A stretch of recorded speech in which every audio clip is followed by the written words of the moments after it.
Feito o devido intervalo, que eu fui ali na cozinha apenas para pegar a empadinha que eu fiz aqui, que sobrou do lanche da minha filha, para não estragar. Empadinha e Coca-Cola para encher, né? Para dar aquela estufada antes de dormir, né? Ah, mas tá ótimo. Cerveja tá boa. Agora só para dar uma complementada, né? Rebatida. Empadinha de queijo, muito simples, excelente. Mas da culpa que me param, estamos aqui para falar de extra fiscalidade. Então, nesse ponto específico, a gente vai falar sobre a tributação meioambiental, uns impostos ecoimpostos, mas vamos ver uma evolução.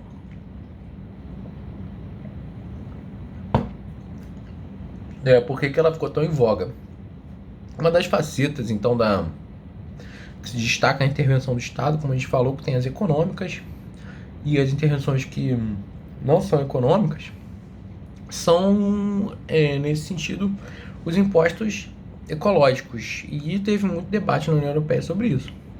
Então, no que se refere ao imposto, a sua aplicação é problemática ambiental e a sujeição à tributação das ações que causam deterioração ecológica, nas quais não haja intervenção por parte de administração,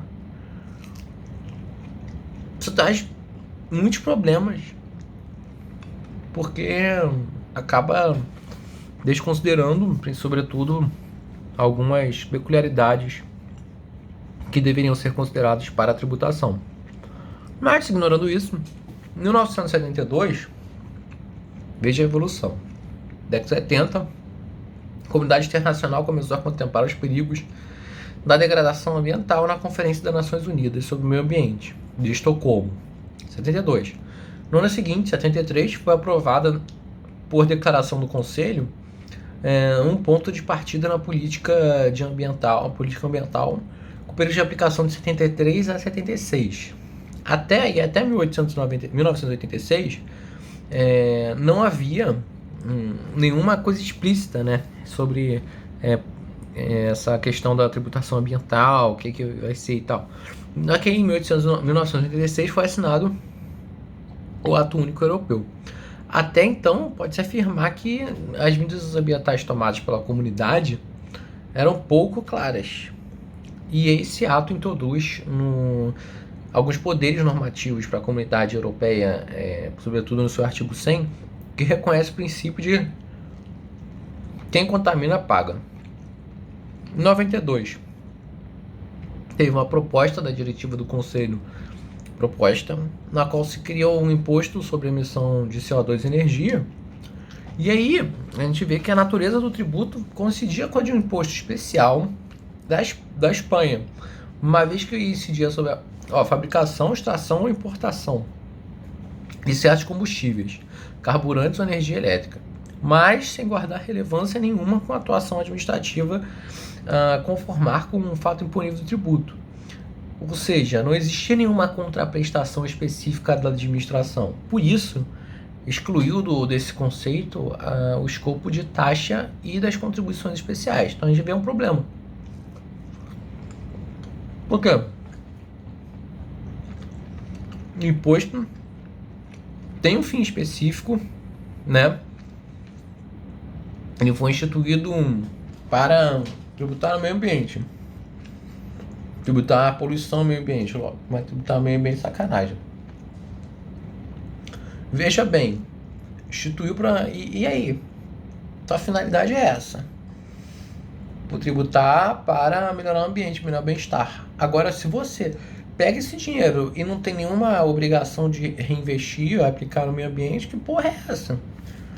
Então, seria talvez mais adequado ser uma taxa, aquele taxa de PIGU, que paga mais quem polui mais, paga menos, ganha benefício, polui menos, ganha benefício, enfim. Mas a gente já vê um tom de sacanagem no meio desse imposto. que deveria realmente vincular alguma atuação do Poder Executivo, né? Pelo menos alguma transparência, alguma coisa do tipo.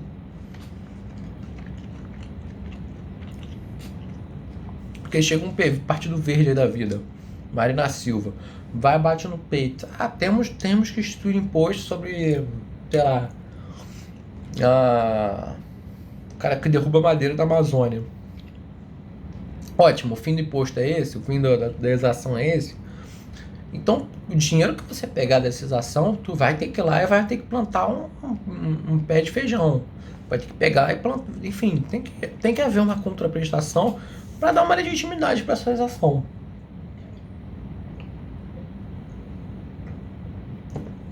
E aí, qual foi a base de cálculo? Previu-se que fossem tributados em função do montante que se aproximava na quantificação dos impostos de consumo tradicionais, ou seja, quem produz mais, quem polui mais, produz mais. Lógico, quem produz mais é quem polui mais. E aí, com isso, surgiu o risco de converter o tributo ecológico em mera sobretaxa de um imposto ecológico, de um imposto de consumo, né? Quando o que se busca seria taxar o consumo de energia. Então, peraí, você está fazendo uma exação diferente do que seria um imposto de consumo? Então vamos separar o jogo, né? Vamos botar uma regra clara. Agora, porque se você não faz isso e configura a base de cálculo com a própria base de cálculo do consumo de energia, ora, você está aumentando a alíquota desse imposto de energia. Só que está transvestindo de um fim ecológico. Não dá. E em 1997, Tratado de Amsterdã, excelente lugar para celebrar algum acordo ecológico. Foi o marco que modificou o Tratado Constitutivo da União Europeia, porque aí colocou um artigo 2º lá, bonitão, falando que a política da comunidade no domínio do ambiente terá por objetivo atingir um nível de proteção elevado, tendo em conta a diversidade das situações existentes nas diferentes regiões da comunidade. E aí vem os princípios, né? A doutrina adora princípios, porque princípios dá para fazer livros sobre princípios. Basear-se-á nos princípios de precaução e de ação preventiva, e da correção, prioritariamente na fonte, dos danos causados ao ambiente e do poluidor pagador. Então a gente vê aí o princípio do quem polui paga, né? Quem polui paga. 2000, Conferência do Rio, que pretendeu estabilizar a emissão de CO2. E aí, algumas considerações, que o tributo ecológico possui muitos inconvenientes. O texto falou alguns, mas são muitos, né? Primeiro, a incorreta medição da sua base imponível. Como é que a gente vai medir? Vai utilizar a mesma base de cálculo do imposto sobre consumo, gente? Do outro problema, a gente tem uma dificuldade na previsão dos resultados pretendidos. Se a gente vai botar no orçamento, vai prever quanto que de receita você vai conseguir arrecadar. Como é que a gente vai fazer isso com um imposto que a gente não sabe quanto vai arrecadar, sabe? Então é meio difícil isso. Então o terceiro problema, que é uma extrema rigidez na demanda dos bens gravados, que constitui um limite da efetiva implementação. Ora, olha quanta coisa princípio afeta. Quando a gente vai tributar alguma energia elétrica, petróleo, sei lá, gasolina, cara, é um bem extremamente rígido. Tu vê que aumenta o preço da gasolina porque aumenta o imposto na gasolina, cara, o caminhoneiro vai, bate o pé e faz greve de caminhão, fila quilométrica de greve. Então, quando o bem não tem elasticidade, o cara vai ter que pagar. Então, você vai exigir o imposto de um bem essencial, né? Sei lá, alguma coisa que produza aço, uma usina de aço, ou uma usina termoelétrica, sei lá, que causa graves danos ao ambiente. Caralho, vai aumentar a tributação sobre isso. Olha a merda que dá. A cadeia toda envolvida que é afetada com esse tipo de exação. Então, vemos aí um forte abalo na legitimação de um ecoimposto, né? Então, não é só a bandeira verde que tem que ser levantada, porque a gente vê muitos problemas sobre isso. E aí, um outro problema não, acho que é um objetivo, ela não vai buscar evitar toda a fonte de contaminação, não seria objeto de um tributo fiscal, mas vai tentar reduzir alguns elementos contaminantes da natureza. Ótimo, mas será que não existe um outro meio menos gravoso de fazer isso? Será que talvez você dando incentivo para algum produtor, né, poluir menos, não seria mais efetivo a diminuição da poluição?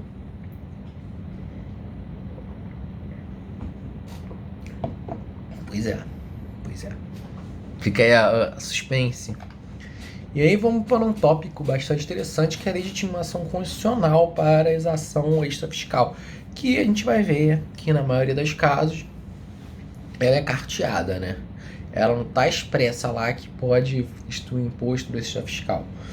Na realidade, ela está escondida, né, em alguns dispositivos que aí faz interpretação extensiva e acha a fórmula de Bhaskara ali para instituir uma exação extrafiscal.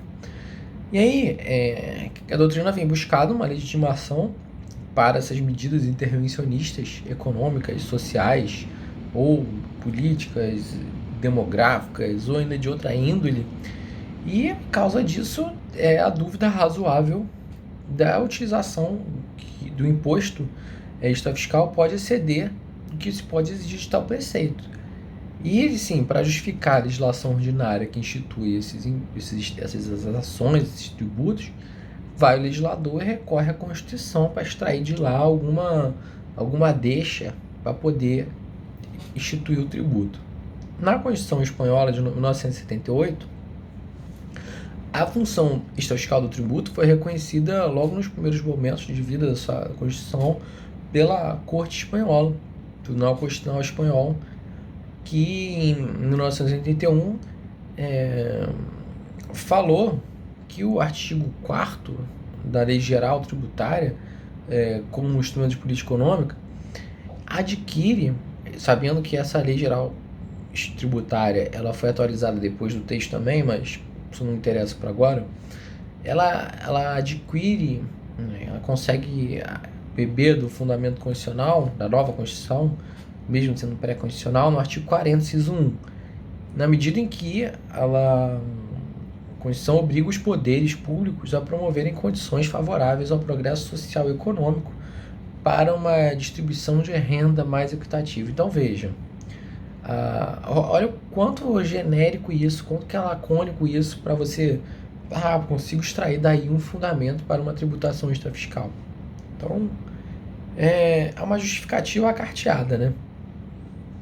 Outra sentença também reconheceu, do Tribunal Constitucional Espanhol, reconheceu essa função extrafiscal, mesmo que não apareça expressamente na Constituição, porque a dita função pode derivar de preceitos constitucionais que estabelecem princípios orientadores da política social e econômica.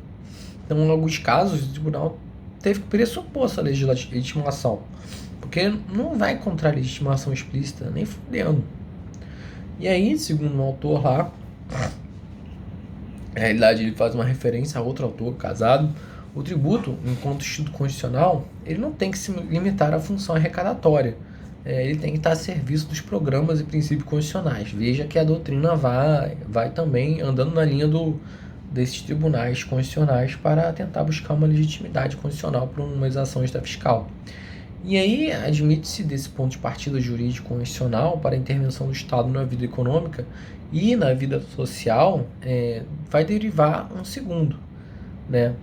Se não existe um preceito constitucional que se posicione favoravelmente à utilização do tributo para fins fiscais, mas com a sistemática normativa constitucional, a intervenção do Estado adquire essa carta branca para instituir, na medida que a utilização do tributo poderia se converter a partir do ponto de vista jurídico constitucional, seria um meio válido para o dirigismo estatal, econômico e social? Isso tem outra forma de você intervir na economia sem que você recorra a um tributo extrafiscal?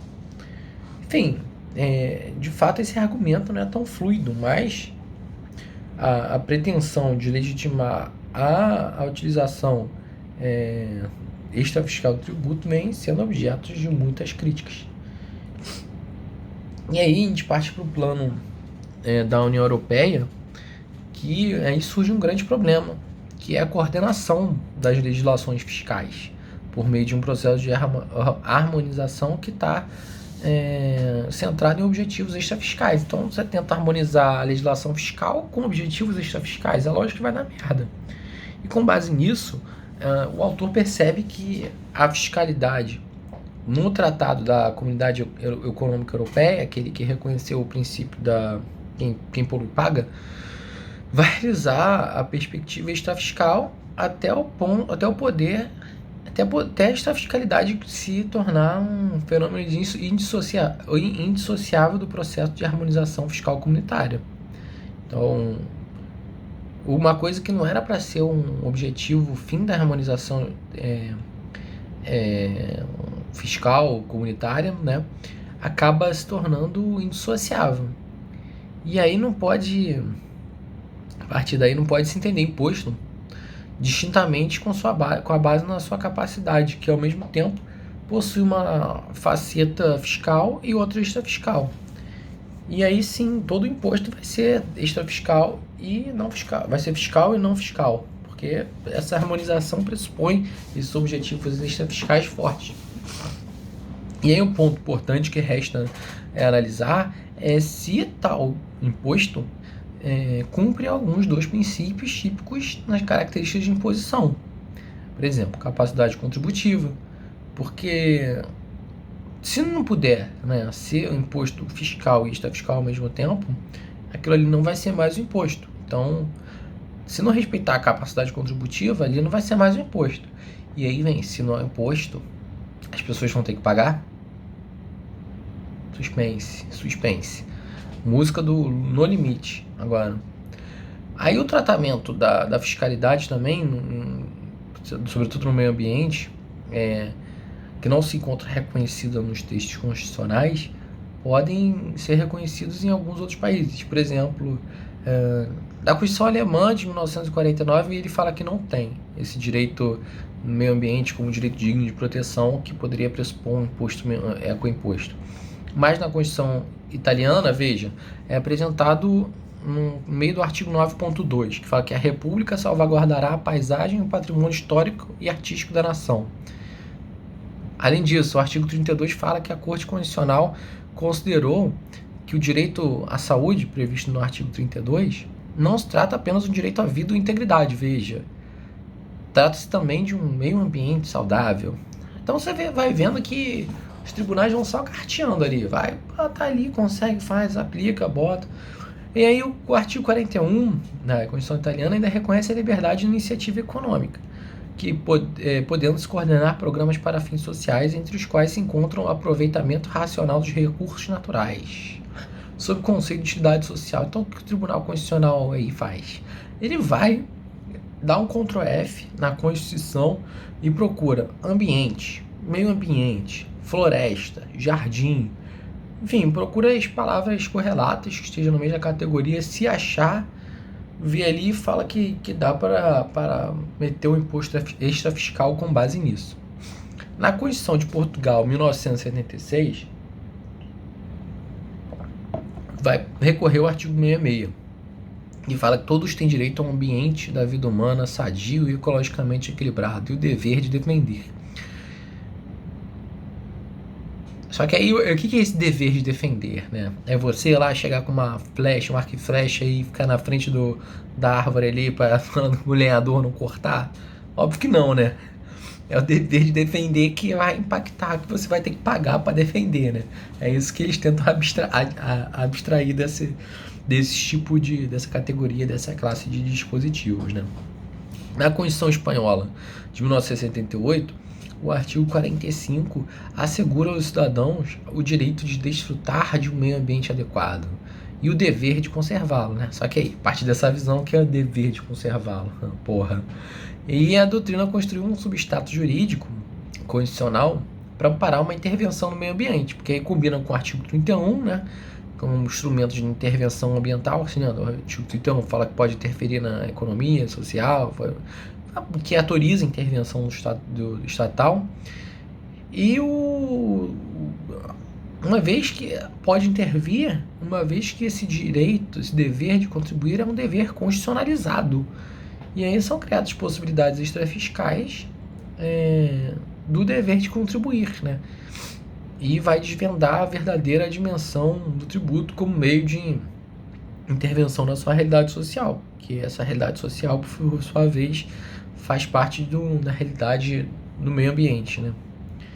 Enfim, outras constituições que ele cita, Suécia, Suíça, Grécia, tendem a reforçar a proteção do meio ambiente. E aí vai otorgar essa viabilidade dos governos atuarem sob o mandamento constitucional de proteção e dever de proteger o meio ambiente. Continuando, em relação à Constituição Espanhola, cabe citar aqui, a partir desse raciocínio, essa interpretação de que pode intervir economicamente ou intervir no meio ambiente, rememora o papel do outro doutrinador Lejeune, que dedica ao imposto. Ele enfatiza que a justiça tributária que se exige dele não pode esgotar-se na vertente do gasto, mas sim tem que abarcar um aspecto mais amplo, que é a justiça constitucional. Isso é, o imposto tem que estar a serviço dos fins e objetivos constitucionais, ou seja, ele, antes de ter a face arrecadatória, o imposto tem que servir à Constituição, né? Então veja que a arrecadação é consequência, a causa do imposto é servir ao fim constitucional. Então, outro doutrinador também casado fala que não se deve reduzir o tributo, o imposto a uma função arrecadatória, porque ele tem que cumprir o seu papel constitucional. Então, dessa forma, essa tese desse artigo aí, 31, que autoriza a intervenção, ele se daria em face ao princípio da capacidade contributiva, porque o artigo 45 propõe justiça para o meio ambiente. Então, ainda que fira, de certa forma, a capacidade contributiva, o imposto aí vai considerar o cumprimento dos fins constitucionais, da justiça para o meio ambiente. Então, veja, a primeira deixa aí para deixar de lado um dos princípios fundamentais da tributação, que é a revelação de um poder econômico, né, capacidade contributiva. Deixa eu pular algumas coisas aqui do meu textinho, que talvez seja interessante citar isso. Parece que poderia acolher a tese que se propõe um tributo ecológico de caráter real, no qual a objetividade está materializada por aspectos essenciais do sujeito passivo, para assim poder acomodar a exação à sua situação e respeitar assim o princípio da capacidade contributiva, apesar das dificuldades técnicas e práticas de que isto decorre. Então, sempre que um tributo for possível, se respeitaria o mandato constitucional. Mandato constitucional no que é próprio e essencial dos tributos, ou seja, os princípios impositivos aí da capacidade contributiva, sem submeter a outros valores estranhos, né? Como, por exemplo, justiça ambiental.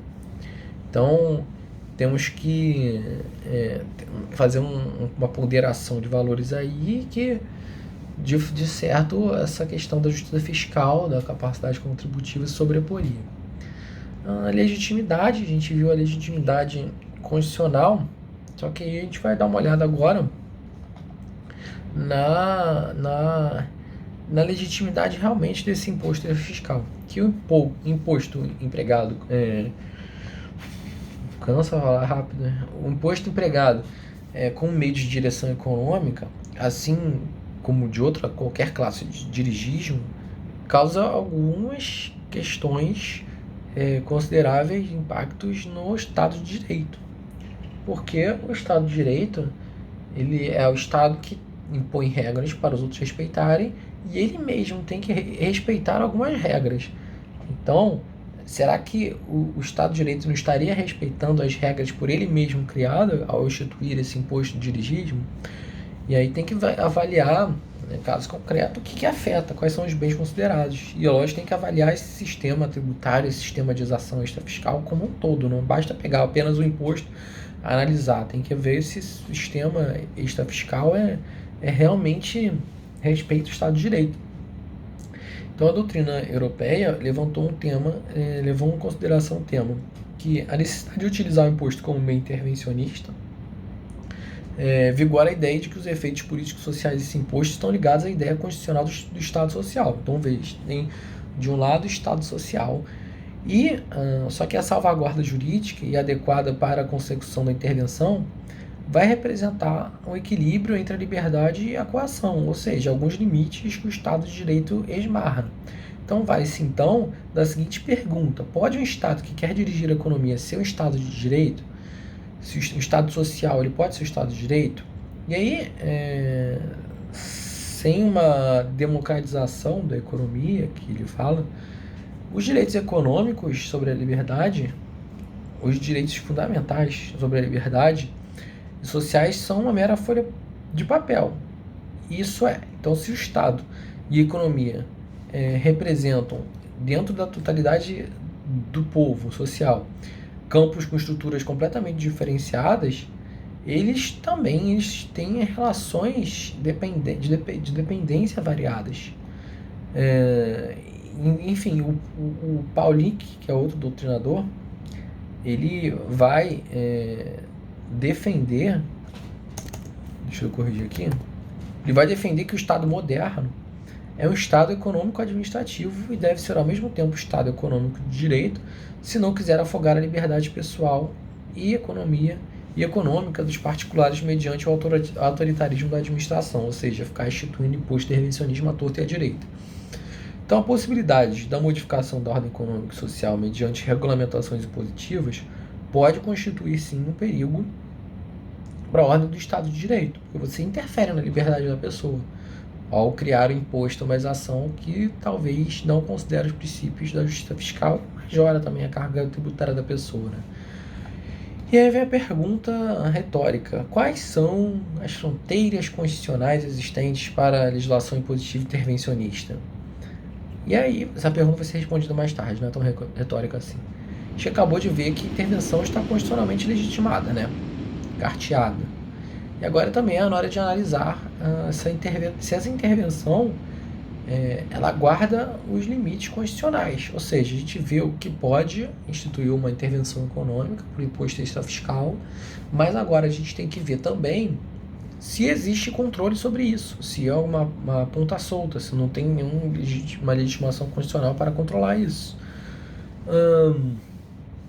Então, o intervencionismo, sim, ele deve ser integrado na ordem da liberdade e da constitucionalidade para se evitar maiores males.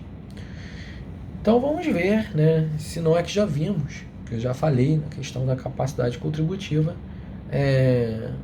alguns limites constitucionais que essa intervenção esbarra. 28 minutos, segundo vídeo completo.